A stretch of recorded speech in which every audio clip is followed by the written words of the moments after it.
السلام عليكم. بغيت نشارك معكم هاد الصابلي ديال القهوه. بالنسبه لهاد الصابلي ديال القهوه، بالنسبه للمقادير ديالو درت فيهم البنات 2 بيضات وربعه ديال الزبده مارغرين، زلافه معمرش ديال الزيت وزلافه معمرش ديال سكر سنيده. درت فيه فاني النكهه ديال القهوه.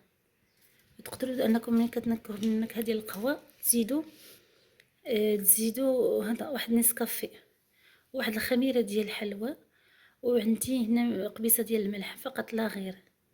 سمحوا لي البنات انا ما درتش معكم الفيديو لان الوقت ادركني بزاف.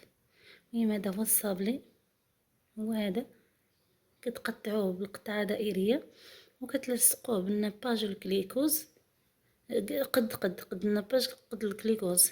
ودرت هاد هذا ديال الشكلاط، ما كيديش بزاف ديال الشكلاط. هذا هو البنات، هاد المول ديال الشكلاط هو هذا، ها هو شتي السمك ديالو رقيق رقيق.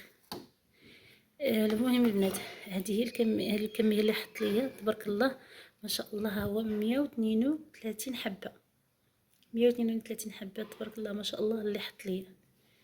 ها هو البنات، هذا هو الصابلي. ما حطيت وحده فوق وحده، عمر لي هكا الشكلاط شويه، ولكن معليش راه المذاق كيجي خطير خطير بنين البنات.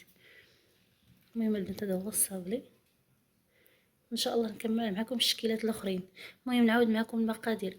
كناخذ الهشوار كندير فيها 2 ديال البيضات، زلافه مع عمرش ديال السكر، زلافه مع عمرش ديال سنيده، وعندي ربعه ديال الزبده مارغرين، المهم اولا زبده اللذه المهم اللي بغيتو ديروا، وقبيصه ديال الملح، النكهه ديال القهوه.